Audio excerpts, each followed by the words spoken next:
Colpi di martello che estraggono i chiodi dai polsi e dai piedi di Gesù Cristo appena aspirato sulla croce sono risuonati sinistri nel buio e nel silenzio della cattedrale di Nuoro, un momento terribile della vicenda umana del Figlio di Dio, morto sulla croce per redimere l'umanità dal peccato originale e donargli la vita eterna. Sono stati i confratelli della Confraternita di Santa Croce a mettere in scena il rito del siscravamento, una rappresentazione sacra suggestiva e drammatica di una delle pagine più conosciute del Vangelo, la Passione di Cristo. All'interno della chiesa di Santa Maria della Neve, illuminata dalle fiaccole, sono stati tanti nuoresi che hanno voluto partecipare a questo momento significante del Triduo Pasquale.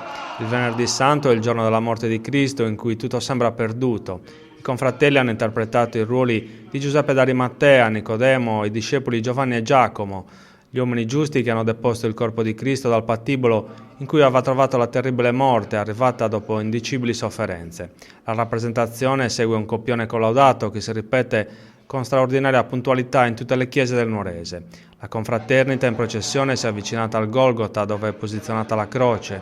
I giusti si avvicinano alla Madonna addolorata e le chiedono il permesso di deporre Cristo dalla croce. Ottenuto l'assenso, i discepoli si muovono per compiere il gesto pietoso.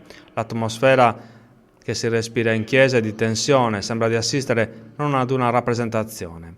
I canti e le preghiere in sardo intonati dal coro Grazie dell'Edda accrescono la concentrazione dei fedeli che assistono ad uno dei momenti fondanti del cristianesimo. Deposto il corpo dalla croce, i giusti consegnano alla Madonna i chiodi e la corona di spine.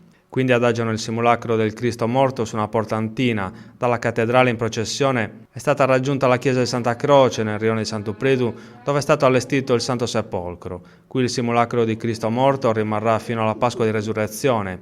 Oggi per i cattolici è il momento del lutto, una giornata religiosa in cui non si celebra l'Eucaristia e le campane sono mute. Un silenzio che domani esploderà nella gioia per la resurrezione di Cristo, un evento che sarà rievocato con la processione che culminerà con l'incontro dei simulacri del Cristo risorto e della Madonna in piazza Crispi.